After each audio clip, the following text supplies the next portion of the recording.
नमस्कार, जय हिंद। CHS 2024 का क्लास 11th का मैथ और बायो का पेपर हो चुका है जब मैं ये वीडियो बना रहा हूं, और कॉमर्स और आर्ट्स का बचा हुआ है, या फिर जब आप ये वीडियो देख रहे होंगे तो हो सकता है कि चारों स्ट्रीम का पेपर हो चुका होगा। आपने पेपर दे दिया, आपको पेपर देकर कैसा अनुभव हुआ आप कमेंट बॉक्स में जरूर बताइएगा, और आप कितना स्कोर कर रहे हो ये भी आप मुझे जरूर बताइएगा कमेंट बॉक्स में। अब आपके मन में एक सवाल आ रहा होगा कि भैया इस बार मेरा सिलेक्शन होगा या नहीं होगा, क्या होगी एक्सपेक्टेड कट ऑफ, पेपर का लेवल कैसा था, पेपर के लेवल के अकॉर्डिंगली 2023 से कट ऑफ डिक्रीज होगी या इंक्रीज होगी, सब कुछ एक प्रॉपर एनालिसिस करके मैं आपको इस वीडियो में बताने वाला हूं। तो मेक श्योर इस वीडियो को लाइक जरूर करिएगा। एम करते हैं कि जितने बच्चे इस वीडियो को देखते हैं इस वीडियो को लाइक जरूर करेंगे। आप सभी लोगों का सपना होगा CHS में पढ़ने का, आपने फॉर्म भरा एग्जामिनेशन के लिए, एडमिट कार्ड डाउनलोड किया, उसके बाद अलग अलग एग्जाम डेट्स पर आपके एग्जाम कंडक्ट कराए गए, आप बनारस में आए और आपने अपना एग्जाम दिया। अब थोड़ी बात कर लेते हैं कि अब आपका रिजल्ट कैसे आएगा, आंसर की कब आएगी, सब कुछ थोड़ा सा मैं आपको फटाफट से बता देता हूं। देखिए, प्रोविजनल आंसर की जो होगी वो 15 मई को आएगी, और उसके बाद प्रोविजनल आंसर की को चैलेंज करना अगर आप चाहते हैं, आपका आंसर की आ जाएगा, करेक्ट आंसर की आ जाएगा। आपका आंसर की आपके पास OMR की एक कॉपी मिली हुई है, आप आंसर की से आप अपना मिला लेंगे, ठीक है, प्रोविजनल आंसर की से मिला लेंगे। Dates of the registering challenge for provisional answer की, non refundable fee payment for पर क्वेश्चन 100 रुपया। अगर आपको लगता है कि भाई 100 रुपया पर क्वेश्चन आप चैलेंज करना चाहते हैं तो आप चैलेंज कर लेते हैं। फाइनल आंसर की जो आएगी वो मई 25 2024 को आएगी, तो मई के एंड तक। और आपका जो रिजल्ट डिक्लेरेशन है वो आपका 5 जून होने वाला है, ये ध्यान रखिएगा। 9th का 11th का सारे स्ट्रीम का 5 जून को रिजल्ट आएगा, और ये काउंसलिंग आपकी स्टार्ट होगी जून के एंड में। तो तब तक आपके मन में एक सवाल आएगा ना कि भैया मेरा सिलेक्शन होगा या नहीं होगा, पिछले साल कट ऑफ कितनी गई थी, वो सारी चीजें, ठीक है। सीट्स के बारे में आपको ऑलरेडी पता है, और ये सारी PDF में ना अपने टेलीग्राम चैनल पे जरूर अपलोड कर दूंगा, तो जो भी बच्चे नए हैं वो इस चैनल को ज्वाइन कर लेंगे। रैंकर्स CHS आप टेलीग्राम पे सर्च करिएगा, ये PDF मैं आपको वहां पर दे दूंगा। क्लास 9th के अगर बच्चे हैं तो मैं 2023 का कट ऑफ बता देता हूं। 2023 का ये कट ऑफ लिखा हुआ है, ये कट ऑफ 2023 की ओरिजिनल लिखी हुई है। 2024 का जो होने वाला है थोड़ा जल्दी मैं 9th का बता देता हूं, 11th का डिटेल में हम बात करेंगे। देखिए, 77 क्वेश्चन सही करने पर जनरल में बॉयज का, और 81 क्वेश्चन जनरल में सही करने पर गर्ल्स का हुआ था। जो मैं पेपर का लेवल देख पाया था क्लास 9th का सेम एज 2023 था, तो मैं कट ऑफ को भी यही आसपास मान रहा हूं, और मान के चल रहा हूं कि ज्यादा से ज्यादा हो सकता है किसी भी कट ऑफ में +-2 हो सकता है, बस इतना ही मुझे चांस लग रहा है, और इसमें बहुत ज्यादा डिफरेंस मुझे समझ में नहीं आ रहा है। तो आप अगर इसके आसपास होंगे 9th वाले, तो आप एक बार जरूर देख लीजिएगा कि आपका सिलेक्शन होने जा रहा है या नहीं होने जा रहा है। नहीं होने जा रहा है तो उसके अकॉर्डिंगली आप नए अपने स्कूल में एडमिशन ले सकते हैं। अब थोड़ी सी बात करते हैं अपने क्लास 11th वाले बच्चों की। तो क्लास 11th वाले बच्चों को थोड़ी सी बातें समझनी पड़ेगी कि पेपर का लेवल कैसा रहा है और क्या क्या चीजें आई थी। 3 साल की मैं बात कर रहा हूं बच्चे, 2019, फिर 2023 में पेपर हुआ, और फिर 2024 में पेपर हुआ, ठीक है। इस समय सिलेबस कोई डिडक्शन नहीं होता था, ये फुल सिलेबस होता था, ये सिलेबस डिडक्टेड होता था, तब तक सिलेबस डिडक्ट हो चुका था, ठीक है। यहां पर भी सिलेबस डिडक्ट हो चुका है। अब आप इस चीज को समझिएगा, डिडक्ट हो चुका है। जब तक आपका सिलेबस डिडक्ट नहीं हुआ था, कोविड नहीं आया था, पेपर का लेवल जो था वो काफी हार्ड था, पेपर का लेवल जो है काफी हार्ड था, ठीक है। यहां पर जो सिलेक्शन होता था वो बहुत, मतलब जितनी कट ऑफ पिछले साल गई थी 2023 में उससे कम नंबर पर। यहां का पेपर लेवल बहुत ईजी था, पेपर लेवल वेरी ईजी था। वेरी इजी नहीं कहूंगा, कहीं पर भी वेरी इजी टर्म यूज करना उतना सही नहीं है, इजी कहूंगा, ठीक है, इजी था। अब इस साल का लेवल कैसा गया है, मैं दोनों स्ट्रीम के बात बच्चों के पहले कर लेता हूं, एक मैथ स्ट्रीम की और एक बायो स्ट्रीम की। तो मैथ स्ट्रीम में जो पेपर देखने को मिला है वो फिजिक्स और मैथ इजी टू मॉडरेट है, सॉरी फिजिक्स, मैथ और केमिस्ट्री, ये 3 प्रायर बात कर लेते हैं। बाकी हिंदी, इंग्लिश और जनरल ये सबके लिए एवरेज ही होता है, हर साल उसी लेवल पर आता है, उसमें कोई टेंशन वाली बात नहीं है। फिजिक्स जो आया है इस बार का वो मॉडरेट आया है, मॉडरेट टू हार्ड आया है, ठीक है, क्योंकि कई सारे कॉन्सेप्चुअल क्वेश्चन थे। मैथ जो आया है वो इजी टू मॉडरेट आया। कई सारे बच्चे कह रहे थे कि भैया बहुत टफ आया था। देखो 3-4 क्वेश्चन टफ होने का मतलब ये नहीं हुआ कि पूरा सवाल टफ हो गया। इजी टू मॉडरेट में मैं इसको कंसीडर कर रहा हूं। और अगर केमिस्ट्री की बात करूं तो केमिस्ट्री इनका इजी आया था, ठीक है। ये 3 लेवल हो गया मैथ वाले बच्चों की। बायो की अगर मैं बात करूं तो बायो का जो लेवल रहा है, फिजिक्स, केमिस्ट्री और बायो में फिजिक्स आपका इजी आया है, ठीक है। केमिस्ट्री मॉडरेट टू हार्ड आ गया है। अब बताओ, क्योंकि इसमें 11th और 12th के भी क्वेश्चन पूछ दिए गए हैं। और बायोलॉजी इजी आया है, इजी टू मॉडरेट आया है। तो कुल मिला के 3 में से एक सेक्शन दोनों ही स्ट्रीम में हार्ड आया हुआ है। अब जो कि पिछले साल जो था वो सारे सेक्शंस आसान थे, बायो स्ट्रीम मैथ स्ट्रीम दोनों के। तो जो कट ऑफ है मेरी एनालिसिस के अकॉर्डिंगली 2 या 3 नंबर घटनी चाहिए, लेकिन अभी भी मैं श्योर नहीं हूं। देखो भाई, मैं एक अनुमान लगा सकता हूं। श्योरिटी क्या होगी वो रिजल्ट के डिक्लेरेशन के बाद ही होगी। मैं अपना अनुमान बता रहा हूं पेपर का लेवल देखने के बाद। अगर मैं बॉयज की बात करूं तो बॉयज में जब पिछली बार हुआ था वो 77 नंबर पर सही हुआ था, सिलेक्शन हुआ था जनरल में। तो इस बार इसको मैं मान के चल रहा हूं कि ये 75 होना चाहिए, ठीक है, कम होना चाहिए। ईडब्ल्यूएस 70 था और मैं इसको 70 ही मान रहा हूं, इसमें चेंजेस नहीं मान रहा हूं, क्योंकि ईडब्ल्यूएस का खुद ही कट ऑफ काफी कम है। ओबीसी का मैं मान के चल रहा हूं कि 74 नंबर, ठीक है। और एससी का मैं मान के चल रहा हूं कि ये 63 नंबर के आसपास होना चाहिए। एसटी का मैं मान के चल रहा हूं कि ये आपका 42 ही होना चाहिए। इसी से हमें मतलब है। बायो स्ट्रीम की अगर मैं बात करूं तो 81 की जगह मैं इसको 78 या 79 मान रहा हूं 2024 का। जो ये डेटा लिखा हुआ है ये 2023 का डेटा है। मैं आपको स्पेसिफाई कर देता हूं, ये 2023, फिर उसके बाद जो मैं रेड पेन से लिख रहा हूं बच्चा वो 2024 का डेटा है। इसकी पीडीएफ मैं अपने टेलीग्राम चैनल पर डाल दूंगा, वहां से डाउनलोड कर देना। और मैं चाहता हूं कि आप एक डिस्क्रिप्शन बॉक्स में एक गूगल फॉर्म है, दिखा दे रहा हूं, इसको जरूर भर दें, क्योंकि मुझे अनुमान लगाना है कि कितना कौन सा बच्चा स्कोर कर रहा है। तो मैंने एक गूगल फॉर्म नीचे डिस्क्रिप्शन बॉक्स में बनाया है, जाइए उसको जरूर भर दीजिएगा। मुझे एग्जैक्ट पता चल जाएगा कि कितने बच्चे हैं, कितना स्कोर कर रहे हैं। अगर ज्यादा बच्चे 80 के ऊपर स्कोर करेंगे तो ऑब्वियसली कट ऑफ हाई जाएगी। तो एक रियल डेटा मैं चाहता हूं, और रियल डेटा के लिए आपको गूगल फॉर्म भरना पड़ेगा। यहाँ नेम भर दीजिएगा, यहाँ आप 11th में मैथ है, बायो है, कॉमर्स है, आर्ट्स है, कौन से स्ट्रीम के हैं, कौन सी कैटेगरी है आपकी, ये भर दीजिएगा। रोल नंबर, ताकि मुझे ये पता चलना चाहिए कि आप जेन्युइन बच्चे हो। आपका डेट ऑफ बर्थ जेन्युइनिटी के लिए।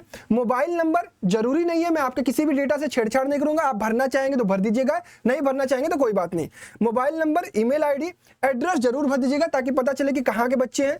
करेक्ट आपका 100 में से कितने सवाल सही वेरिफिकेशन के बाद। और हम अपने टेलीग्राम चैनल में दोनों ही स्ट्रीम का आंसर की और आर्ट्स कॉमर्स का भी आंसर की अपलोड कर दे रहे हैं, वहां से आप देख लीजिएगा।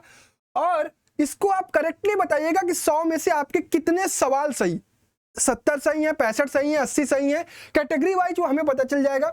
उसके बाद कौन से बैच में थे, ये थोड़ी हमारे लिए एक सहूलियत हो जाएगी कि अगर आप प्रहार बैच के थे, कि आप हमारे यूट्यूब चैनल से पढ़ रहे थे, या फिर आप किसी अदर सोर्स से पढ़ रहे थे, अदर से भी पढ़ रहे थे, उसको आप स्टेट कर दीजिएगा, ठीक है।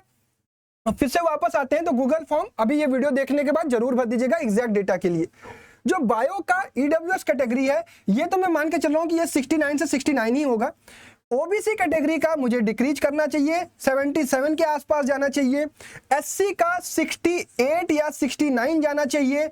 और एसटी का तो मुझे 52 या 51 लग रहा है, बाकी तो वैसा ही है। अगर मैं आर्ट्स की बात करूं तो आर्ट्स का अभी तक, जब मैं ये वीडियो बना रहा हूं, पेपर नहीं हुआ है, तो अभी तक फिलहाल मैं मान के चल रहा हूं कि आर्ट्स की कट ऑफ अपने आप में ही बहुत ज्यादा नहीं है, तो इसी के आसपास भी 2024 में रहने वाली है। फिलहाल जो मैथ और बायो का लेवल रहा है वो पिछले साल से डिक्रीज किया, लेवल इंक्रीज किया है, तो cut off 2 number 3 number decrease करेगा। अगर आप इनके ऊपर हैं तो आप अपने आप को सेफ महसूस कर सकते हैं। मैं अभी भी कह रहा हूं कि मैं श्योरिटी नहीं दे रहा हूं, मैं अनुमान लगा रहा हूं जो पेपर का लेवल था उसके अकॉर्डिंगली। श्योरिटी मुझे थोड़ी और मिल जाएगी जब आप गूगल फॉर्म भर देंगे, वहां से मुझे जानकारी पता चल जाएगी कि कितने बच्चे कितना स्कोर कर रहे हैं ना। तो ये आपका कट ऑफ होने वाला है बॉयज के लिए।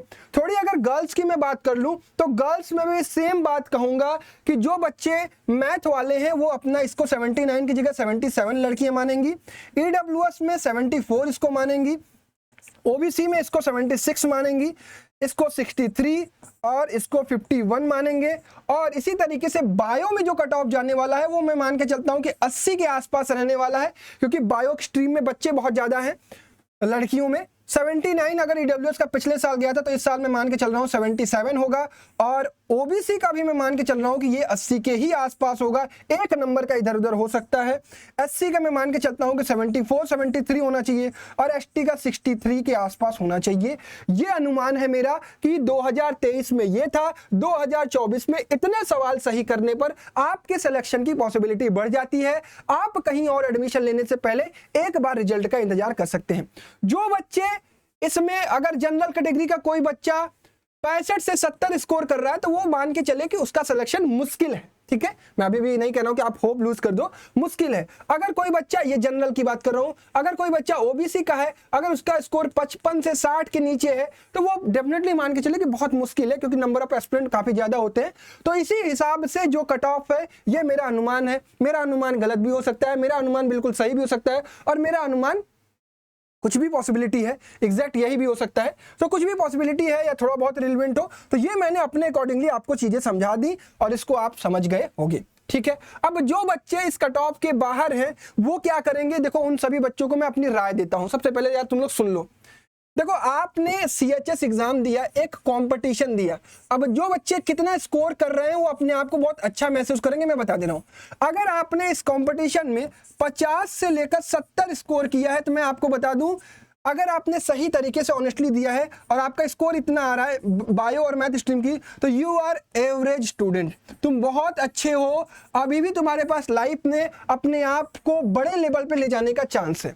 अगर तुम्हारा सपना यहाँ से 11th में जेई या नीट जैसे कंपटीशन को क्रैक करना है तो बच्चा देखो तुम्हारे पास 2 साल है, 2 ईयर है, ठीक है। ये 2 साल में तुम्हें अपने आप को इंप्रूव करना। तुम अगर यहां हो ना तो तुम अपने आप को बेकार मत समझना कि तुम सीएचएस में सिलेक्शन नहीं हुआ तो तुम बहुत बेकार हो। तुम यहां से भी बहुत अच्छा कर सकते हो। 2 साल में तुम एवरेज से टॉपर बन सकते हो। कैसे बनोगे, सब कुछ आपको इस चैनल पे मैं लगातार बताता रहूंगा, तो सब्सक्राइब करके रखिएगा, ठीक है। जेईई नीट करना है, एवरेज स्टूडेंट हो, तुम्हारे पास 2-3 ऑप्शन है। कोई अच्छी ऑफलाइन कोचिंग ज्वाइन कर लो, कोई अच्छी ऑनलाइन कोचिंग ज्वाइन कर लो, या फिर तुम बहुत अपने आप में अच्छे बच्चे हो तो सेल्फ स्टडी स्टार्ट कर दो, ठीक है। किताबें ले लो, कुछ भी ले लो, यूट्यूब से पढ़ो, कहीं से भी करो। तुम इन 3 ऑप्शन में से कोई भी एक ऑप्शन चूज कर सकते हो। अगर तुम चाहते हो कि 2 साल बाद तुम्हारा एक कोई बड़ा कंपटीशन क्रैक हो, एक कंपटीशन तुमसे चूक गया, कोई बात नहीं, अभी लाइफ में बहुत कंपटीशन आएगा और बहुत सारे तुम्हें मौके मिलेंगे अपने आप को प्रूव करने का और अपना बेस्ट देने का। तुमने यहाँ बेस्ट दिया, इसी तरीके से अगर ये कंपटीशन आपका टारगेट है तो आपके पास चांस है 2 साल खूब मेहनत करने का, ईमानदारी से आप अच्छा कर सकते हो, ठीक है। हम आपकी क्या मदद कर सकते हैं, देखो हमारा एक ऑफलाइन कोचिंग भी चलता है, ठीक है। इसके बारे में आई होप अब धीरे धीरे बच्चों को पता चल गया होगा। जब तक आप सीएचएस मेरे साथ कर रहे थे मैंने कभी किसी को कोई नहीं कहा कि आपको ये करना है। अगर आपका सीएचएस का प्रिपरेशन हो गया, आपने बेस्ट दिया, आपका सिलेक्शन किसी कारणवश नहीं हो पाता है और आप जेईई या नीट जैसे कंपटीशन की प्रिपरेशन करना चाहते हो ऑफलाइन, ठीक है। जो बच्चे ऑफलाइन प्रिपरेशन करना चाहते हैं कि भैया हमें ना ऑफलाइन कोचिंग करना है, मुझे गाइड कर दीजिए कि मैं किस कोचिंग में जाऊं, तो हमारा खुद का कोचिंग है रैंकर्स जेईई नीट का फाउंडेशन। और हम लोग जो है कि कॉम्पैक्ट बैच में, छोटे बैच में 11th और 12th के बच्चों को जेईई या नीट जैसे कंपटीशन की प्रिपरेशन करवाते हैं। उसमें आप हमारे साथ जुड़ सकते हैं और यहाँ पर प्रिपरेशन कर सकते हैं हमारे साथ इस बैचेज में, ठीक है। ये बैच जो है उसमें आप ज्वाइन करने के लिए 12 मई को हम लोग ने एक स्कॉलरशिप टेस्ट करा रहे हैं। 12 मई को RGAT rankers general admission test, और आप सभी लोग हमारे सीएचएस के एस्पिरेंट है तो आपके लिए भी कुछ ऑफर्स है, वो मैं थोड़ी देर में बता रहा हूँ। RGAT में अपीयर हुई है 12 मई को, बनारस के ऑफलाइन में सेंटर होने वाला है। आप इस नंबर पर कॉल कर सकते हैं 9621 पांडेपुर वाराणसी में हमारा लोकेशन है, हुकुलगंज रोड पे, यहाँ आप आ सकते हैं। 12 मई को आइए, पेपर दीजिए। पेपर देने के लिए आपको कुछ नहीं करना है, डिस्क्रिप्शन बॉक्स में आपको एक गूगल फॉर्म मिलेगा, उस गूगल फॉर्म को वो बच्चे भरेंगे जो 12 मई को ऑफलाइन आकर पेपर देना चाहते हैं। ऑफलाइन अगर आप पेपर आकर देना चाहते हैं 12 मई को तो आप उस गूगल फॉर्म को भर दीजिएगा, ठीक है। आइए पेपर दीजिए। हम लोग एक फ्रेश बैच स्टार्ट कर रहे हैं 20 मई से, ठीक है। 20 मई से हमारा एक फ्रेश बैच स्टार्ट होगा और यहां पर आपको हॉस्टल, मेरा खुद का हॉस्टल, मेरे साथ मेंटरिंग में, आपके अपने गाइडेंस में, जैसे ये बच्चे 99 परसेंटाइल से ऊपर स्कोर किए हैं, आप भी अच्छा कर सकते हो मेरे मेंटरिंग में, हमारी टीम के साथ आप जेईई या नीट का फाउंडेशन कर सकते हो। तो जो भी बच्चे इंटरेस्टेड हो, मेक श्योर कि एक बार गूगल फॉर्म, ये वाला गूगल फॉर्म जरूर भर देंगे। स्कॉलरशिप क्राइटेरिया के लिए एग्जाम में अपीयर हो सकते हैं। हाँ, मैंने आपसे वादा किया कि स्पेशल डिस्काउंट आपके लिए क्या होगा। जो बच्चे प्रहार बैच के हैं, जो बच्चे ऑलरेडी प्रहार बैच में थे, उन सभी लोगों के लिए बिगेस्ट ऑफर है, आपको 40% ऑफ पर हम डायरेक्ट एडमिशन दे देंगे, ठीक है। और जो बच्चे हमारे YouTube से CHS की तैयारी कर रहे थे, YouTube से CHS की तैयारी कर रहे थे, उन सभी बच्चों को हम 30% का डायरेक्ट ऑफ देने जा रहे हैं। तो अगर आप आइएगा यहाँ पर तो आप बता दीजिएगा कि भैया ने ये बात बोली है, आप दिखा दीजिएगा उनको, आपको ये 40% का ऑफ और ये 30% का ऑफ आपको मिल जाएगा और आप एडमिशन लेकर हमारे साथ 11th का फाउंडेशन करना स्टार्ट कर सकते हैं, ठीक है। तो आई होप आपको सारी चीजें समझ में आ गई होंगी, आपको कट ऑफ क्लियर हो गया होगा। आपका जितना भी स्कोर आ रहा है जाकर एक बार मुझे बता दीजिएगा गूगल फॉर्म में और कमेंट जरूर करिएगा, ठीक है। That's all from my side, thank you so much. I hope आपका CHS और आपकी कंपटीशन की प्रिपरेशन अच्छी रही, आपने अपना बेस्ट दिया, आगे भी ऐसे देते रहेंगे। धन्यवाद, जय हिंद।